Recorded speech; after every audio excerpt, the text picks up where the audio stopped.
Good afternoon students. Good afternoon, कैसे हो सब? All good? Okay students, I am Himani Sehgal. Today I am going to teach you about the chapter integers. आज हम integers chapter discuss करेंगे। Integers के under उनकी properties discuss करेंगे। Basically there are the four properties, that is closure property, second one is commutative property, third one is associative property, and fourth one is which property? Distributive property. तो आज हम सारी इन properties को integers के under discussion करेंगे। First of all students open your notebooks and right chapter name. तो आज हम कौन सा चैप्टर डिस्कस कर रहे हैं? Integers, right? So as you all know that integers are the collection of the positive numbers, negative numbers and the zero. They are said to be the integers. जो आप ऑलरेडी अपने previous classes में आपने discuss किया है कि integers क्या होते हैं। The collection of the positive numbers, negative numbers and the zero are said to be the integers. इनको हम किस सिंबल के साथ रिप्रेजेंट करते हैं? आइदर आप कैपिटल आई यूज कर सकते हो या आप कैपिटल जेड यूज कर सकते हो। So the I is equals to, collection है हमारे पास -3, -2, -1, 0, 1, 2, 3 up to so on.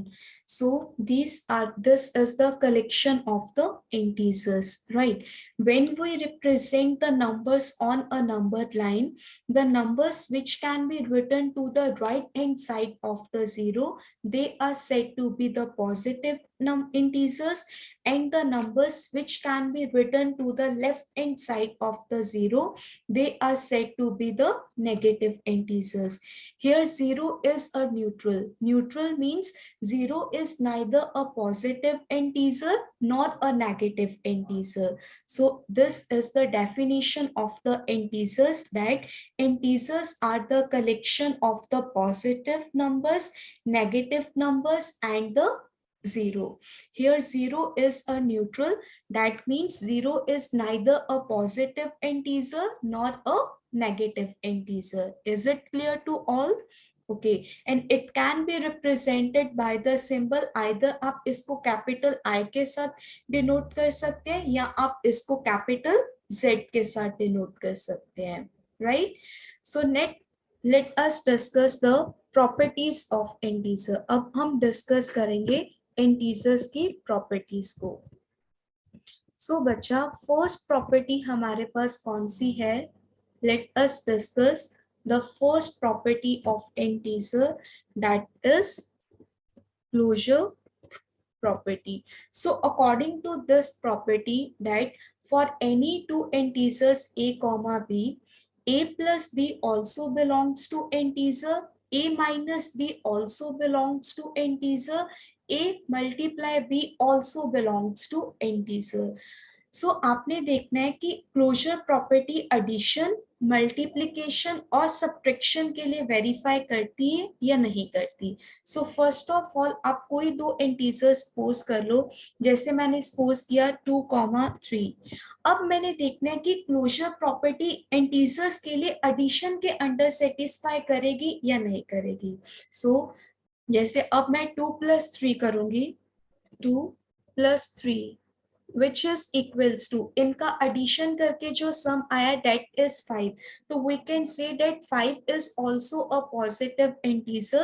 तो we can say that कि integers के अंदर जो closure property है वो verify कर रही है, क्योंकि आपने कोई दो integers suppose किया, जब आप उसका sum कर रहे हो तो वो भी आपका integer ही आ रहा है, right? अब देखना है क्या क्लोजर प्रॉपर्टी सब्ट्रैक्शन के अंडर होल्ड कर रही है या नहीं कर रही, राइट? तो अब आप करोगे 2 - 3, which is equals to, again क्या आपका आंसर आएगा, that is -1। तो आपको पता है कि जो आपका -1 है वो भी एक क्या है, इंटीजर है। तो we can say that the closure property also holds under subtraction। आपने कोई दो इंटीजर सपोज किया 2, 3, जब आप उनकी सब्ट्रैक्शन कर रहे हो तो आपका जो सम रिजल्ट आ रहा है that is -1। तो -1 also belongs to integer, right student. अब देखना है कि क्या क्लोजर प्रॉपर्टी मल्टीप्लिकेशन के अंडर होल्ड कर रही है या नहीं कर रही। सो 2 multiply 3 which is equals to 6। तो 6 is also a positive number, तो we can say that the closure property also holds under multiplication के अंडर भी होल्ड कर रही है। सब आप नेक्स्ट चीज क्या देखोगे बच्चे, क्या क्लोजर प्रॉपर्टी जो है वो डिवीजन के अंडर होल्ड कर रही है या नहीं कर रही। सो 2 डिवाइडेड बाय 3, जब आप बच्चे 2 डिवाइडेड बाय 3 करोगे जो, तो दैट मीन्स कि ये आपका फ्रैक्शन में आ रहा है। तो जो भी आपके पास इसका रिजल्ट ऑब्टेन होगा वो आपके पास इंटीजर्स नहीं होगा, आइदर आप इसका आंसर पॉइंट में भी आ सकता है, राइट। तो that means we can say that की जो क्लोजर प्रॉपर्टी है वो डिवीजन के अंडर सेटिस्फाई नहीं करती। बट अब एक चीज ध्यान से देखना, आप ये बोल सकते हो कि ma'am 4 divided by 2 which is equals to 2, right. तो 2 इज एन इंटीजर, तो ये तो सेटिस्फाई कर रही है। बट यही बच्चे अगर मैं कोई और एग्जांपल ले लूं, लाइक मैं एग्जांपल ले लूं 5 डिवाइडेड बाय 2, तो दैट मीन्स जो भी आपका आंसर आएगा वो आपका एक इंटीजर नहीं होगा, राइट। तो we can say that the closure property for integers does not hold under division, क्योंकि जो आपका आंसर ऑब्टेन होगा आइदर वो ये हो सकता है कि फ्रैक्शन में ऑब्टेन हो, जैसे मैं ले लूं आपका 3/9, राइट, 3/3 डिवाइडेड बाय 9। अब बच्चे इसका जो आंसर आ रहा है वो आपके पास 1/3 है, that means 1/3 is not an integer. तो from this example we can say that closure property for the integers does not hold under division. जो क्लोजर प्रॉपर्टी है वो डिवीजन के अंडर होल्ड नहीं कर रही, क्योंकि जब आप डिवीजन कर रहे हो तो आपका आंसर आ रहा है वो आपका एक फ्रैक्शन में है। तो दैट मीन्स कि वो आंसर आपका इंटीजर में नहीं है। तो we can say that closure property for integers does not holds under division. Closure property integers के लिए एडिशन में भी होल्ड कर रही है, कि आपने कोई दो इंटीजर सपोज किया, जब आप उसका सम कर रहे हो वो भी आपके पास एक इंटीजर है। मल्टीप्लिकेशन के लिए भी क्लोजर प्रॉपर्टी होल्ड कर रही है, इवन सब्ट्रैक्शन के लिए भी क्लोजर प्रॉपर्टी होल्ड कर रही है, बट डिवीजन के लिए आपके पास क्लोजर प्रॉपर्टी होल्ड नहीं कर रही, right students. Is it clear to all? इतना क्लियर है? अब हम पॉइंट्स से आपको बताती हूँ। ओके, सो इंटीजर्स यही हम डिस्कस कर रहे हैं। Set of the positive numbers 0 and the negative numbers is called the integers. The set of the integers is denoted by capital I or capital Z, right? Natural numbers are contained in the whole numbers. As you all know that the natural numbers are those numbers which starts from 1, and the whole numbers are the natural numbers but including 0, right? जितने भी आपके पास बच्चे natural numbers हैं वो आपके 1 से start होते हैं और होल नंबर्स आपके 0 से स्टार्ट होते हैं। Whole numbers are contained in the integers, right. 4th point आपके पास है negative numbers are placed on the left side of the 0 on the horizontal number line.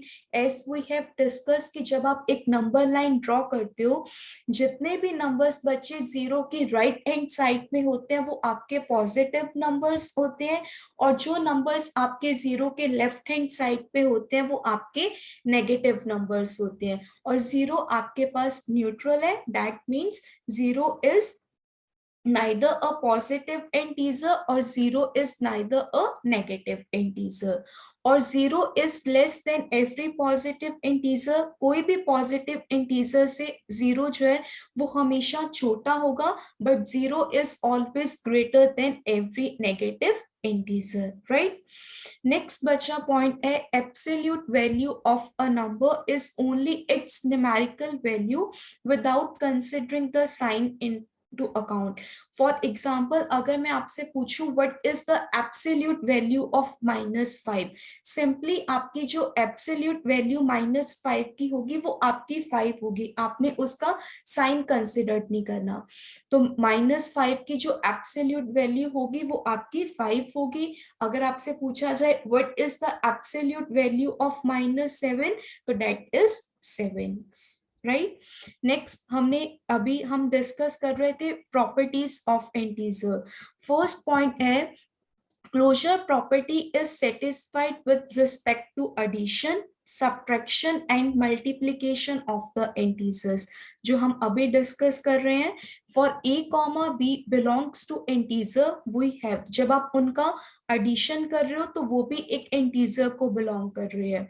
अगर आप उनकी सब्ट्रैक्शन कर रहे हो तो जो आपका रिजल्ट आ रहा है वो भी आपके पास एक इंटीजर है। जब आप मल्टीप्लीकेशन कर रहे हो किसी भी दो इंटीजर्स की, जो आपका रिजल्ट ऑब्टेन होगा वो भी आपके पास एक इंटीजर ही होगा। बट क्लोजर प्रॉपर्टी डिवीजन के अंडर वेरीफाई नहीं करती, क्योंकि जब आप डिवाइड करते हो तो जो आपका आंसर ऑब्टेन हो रहा है वो फ्रैक्शंस में है, तो दैट मींस इंटीजर्स जो है वो डिवीजन के अंडर वेरीफाई नहीं हो रहे। बच्चे नेक्स्ट है हमारे पास commutative property. Next property is commutative property. Commutative property is satisfied with respect to addition and the multiplication of integers. जो आपकी नेक्स्ट प्रॉपर्टी कॉम्यूटेटिव प्रॉपर्टी है वो एडिशन के अंडर भी सेटिस्फाई होगी और मल्टीप्लीकेशन के अंडर भी सेटिस्फाई होगी। चलो हम इसको एग्जाम्पल के साथ रिप्रेजेंट करते हैं। नेक्स्ट बचे हमारे पास सेकेंड प्रॉपर्टी कौन सी है, commutative property, that is commutative property. So again commutative property, आपने कोई दो इंटीजर्स लेट किए, जैसे मैंने ले लिया 2 लेट अस सपोज 3,4, राइट। अब देखना है कि क्या कॉम्यूटेटिव प्रॉपर्टी क्या होती है। बच्चे कॉम्यूटेटिव प्रॉपर्टी स्टेट्स दैट आप कोई भी दो इंटीजर ले लो, लाइक आपने 3 और 4 ले लिया, चाहे आप इसको 3 + 4 में रिप्रेजेंट करो या 4 + 3 रिप्रेजेंट करो, जो ऑर्डर होगा आप उसको किसी भी फॉर्म में रिप्रेजेंट कर लो, जो आंसर आएगा वो आपका सेम आएगा। For any two integers a, b, either आप इसको a + b लिखो या b + a लिखो, जो आपका आंसर आएगा वो आपका इंटीजर ही आएगा। For example let us consider two integers 3, 4। जब मैं उसको बचा रिप्रेजेंट कर रही हूँ 3 + 4 which is equals to 7, right. Either आप इसको इस ऑर्डर में लिखो या आप इसको 4 + 3 लिखो, आपका आंसर जो आ रहा है वो आपका क्या आ रहा है, सेम आ रहा है, 4 + 3 which is equals to 7. So in this way for any two integers a, b, either जो आपका ऑर्डर होगा क्या होगा कॉम्यूटेटिव प्रॉपर्टी के लिए, is a + b is equals to b + a. That is the commutative property. आप इसको किसी भी ऑर्डर में रिप्रेजेंट करो, आपके पास आंसर जो आएगा सेम ही आएगा। अब हम देखेंगे क्या कॉम्यूटेटिव प्रॉपर्टी मल्टीप्लिकेशन के अंडर होल्ड कर रही है या नहीं कर रही। Again let us consider two integers. मैं सपोज कर रही हूँ कि मैंने दो इंटीजर्स लिए 4,5, 4,5। अब आपने देखना है क्या कॉम्यूटेटिव प्रॉपर्टी मल्टीप्लिकेशन के अंडर वेरीफाई कर रही है या नहीं कर रही। आप इसको किसी भी ऑर्डर में रिप्रेजेंट करो, आइदर आप लिखो 4 × 5 which is equals to 20, either आप इस ऑर्डर में लिखो या 5 multiply 4 which is also 20. So that means we can say that commutative property जो है वो multiplication के अंदर भी hold कर रही है. That means आप उसको a into b बना के लिखो, a multiply b लिखो, या आप b मल्टीप्लाई ए लिखो. आपका जो ऑर्डर है वो आप किसी भी फॉर्म में रिप्रेजेंट कर लो, जो आंसर आएगा वो आपका सेम होगा. Right. So commutative property of integers holds under addition and multiplication. That means either आप इसको a plus b लिखो या b plus a में लिखो, आपका आंसर सेम आएगा. और कॉम्यूटेटिव प्रॉपर्टी मल्टीप्लिकेशन के अंदर भी होल्ड कर रही है. दैट मीन्स आइदर आप a मल्टीप्लाई b कर लो या b मल्टीप्लाई a कर लो, आपके इंटीजर्स के अंदर वेरीफाई कर रही है. अब बचा, अब हमने ये चीज देखना है क्या कॉम्यूटेटिव प्रॉपर्टी जो है वो सब्ट्रैक्शन और डिवीजन के अंडर होल्ड करती है या नहीं करती. So let us discuss with subtraction. मैंने कोई दो इंटीजर्स सपोज कर लिए, जैसे मैंने लिया 2,3. अब मैंने देखना है क्या जो कॉम्यूटेटिव प्रॉपर्टी इंटीजर्स की क्या वो डिवीजन के अंडर होल्ड कर रही है या नहीं कर रही. अब देखो, let us do with an example. 2 minus 3 is equals to, क्या आंसर आएगा, which is -1. राइट. बट अगर मैं इसका ऑर्डर चेंज कर दूं, अभी आप 2 minus 3 ले रहे हो, अगर मैं इसको रिप्रेजेंट कर दूं 3 minus 2, so your answer will be 1. अब क्या एक चीज देख के बताओ कि क्या दोनों के आंसर सेम आ रहे हैं. नो. यस, वेरी गुड बच्चा. आपने क्या देखा कि आप मैम आप कर रहे हो कि 2 minus 3 is equals to -1 but 3 minus 2 is equals to 1. That means जब आप सब्ट्रैक्शन के अंडर वेरीफाई कर रहे हो तो कॉम्यूटेटिव प्रॉपर्टी होल्ड नहीं कर रही, क्योंकि 2 minus 3 is equals to -1 and 3 minus 2 is equals to 1. तो we can say that commutative property does not holds under subtraction. एक और एग्जाम्पल के साथ मैं आपको बताती हूँ. जैसे मैंने एग्जाम्पल ले लिया, आप चाहे एग्जाम्पल ले लिए 3,4. 3,4. अब देखना है क्या सब्ट्रैक्शन के अंडर होल्ड कर रही है, नहीं कर रही. 3 minus 4 which is equals to, क्या आंसर आएगा बच्चे, जो आंसर आ रहा है वो आपका -1 है. राइट. अब मैं इसका ऑर्डर चेंज कर रही हूँ. That is 4 minus 3 which is equals to 1. क्या आंसर आ रहा है आपका 1. तो that means we can say that the closure property of integers does not hold under subtraction, क्योंकि जब आप उसका ऑर्डर चेंज कर रहे हो तो आंसर आपका सेम नहीं आ रहा. राइट. तो we can say that for integers commutative property holds under addition and multiplication but it does not holds under subtraction. अब हम देखेंगे क्या जो कॉम्यूटेटिव प्रॉपर्टी है वो डिवीजन के अंडर होल्ड कर रही है या नहीं कर रही. Let us do with an example. Like मैंने एग्जांपल ले लिया, जैसे आप एग्जांपल ले लो. मैंने कोई दो इंटीजर्स सपोज किए. Let us suppose 2,4. Right. First order में इसका रिप्रेजेंट कर रही हूं. That is 2 divided by 4 which is equals to 2 divided by 4 is equals to 1/2. Right. But अब मैं इसका ऑर्डर चेंज कर रही हूँ, मैं इसको रिप्रेजेंट कर रही हूँ 4 divided by 2. अब इसका जो आंसर आ रहा है वो आपके पास 2 है. अब आप मेरे को देख के बताइए क्या दोनों का आंसर इक्वल है. नो. Very good. जब बचा आपने देखा कि 2 डिवाइडेड बाय 4 को जब आप डिवाइड कर रहे हो तो आपके पास आंसर 1/2 है. अगर आप इसको 4 डिवाइडेड बाय 2 कर रहे हो तो वो आपका आंसर 2 है. दैट मीन्स जब आप 2 डिवाइडेड बाय 4 कर रहे हो तो आपका आंसर फ्रैक्शन में है, बट आप 4 डिवाइडेड बाय 2 कर रहे हो तो जो आपका आंसर है वो एक पॉजिटिव इंटीजर में है. तो we can say that closure property does not holds under division, जो सॉरी कॉम्यूटेटिव प्रॉपर्टी है वो आपकी डिवीजन के अंडर भी होल्ड नहीं कर रही, क्योंकि जब आप डिवीजन कर रहे हो तो जब आप 2 डिवाइडेड बाय 4 कर रहे हो तो आपका आंसर 1/2 है, बट अब 4 डिवाइडेड बाय 2 कर रहे हो तो आपका आंसर 2 आ रहा है।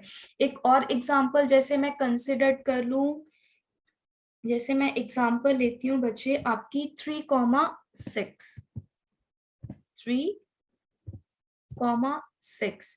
अब 3,6 को मैं रिप्रेजेंट कर रही हूँ, ऑर्डर बना रही हूँ 3 divided by 6 which is equals to 1/2, right?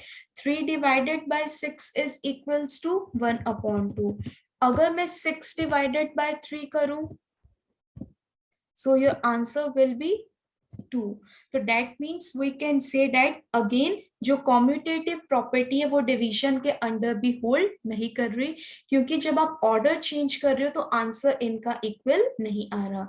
So we can say that commutative property holds under addition and multiplication, it does not holds under subtraction and division, right? Is it clear to all? इतनी चीज बच्चे सबको clear है क्या? अभी हमने discuss किया commutative property is satisfied with respect to addition and multiplication of integers. आप कोई दो इंटीजर्स सेलेक्ट कर रहे हो, if a comma b belongs to integers then आप उसको a plus b लिखो या b plus a लिखो, आंसर विल बी सेम। आप उनकी मल्टीप्लिकेशन के अंडर भी कॉम्यूटेटिव प्रॉपर्टी होल्ड कर रही है, आइदर आप a मल्टीप्लाई b लिखो या b मल्टीप्लाई a लिखो, आपका जो आंसर आएगा वो आपका सेम आएगा। अब आपने देखा कि जो कॉम्यूटेटिव प्रॉपर्टी है वो सब्ट्रैक्शन और डिवीजन के अंडर होल्ड नहीं कर रही, क्योंकि जब आप उनका ऑर्डर चेंज कर रहे हो तो आंसर जो है वो इक्वल नहीं आ रहे। तो we can say that commutative property holds under addition and multiplication, it does not holds under, किसके अंडर होल्ड नहीं कर रही? डिवीजन एंड सब्ट्रैक्शन के अंडर होल्ड नहीं कर रही। बच्चे मैंने आज आपको दो प्रॉपर्टीज करवाई हैं, first one is closure property and second is commutative property. कल आप सबने इन दोनों प्रॉपर्टीज को अच्छे से रिवाइज करके आना है। इसके नेक्स्ट कल हम अपनी नेक्स्ट क्लास में नेक्स्ट प्रॉपर्टीज के बारे में डिस्कस करेंगे विद एग्जांपल्स के साथ। आप देखोगे उसको देखोगे कि कौन सी प्रॉपर्टी सेटिस्फाई कर रही है कौन सी नहीं कर रही। मैंने कल सबकी नोटबुक्स चेक करनी है। Fine, okay, thank you students.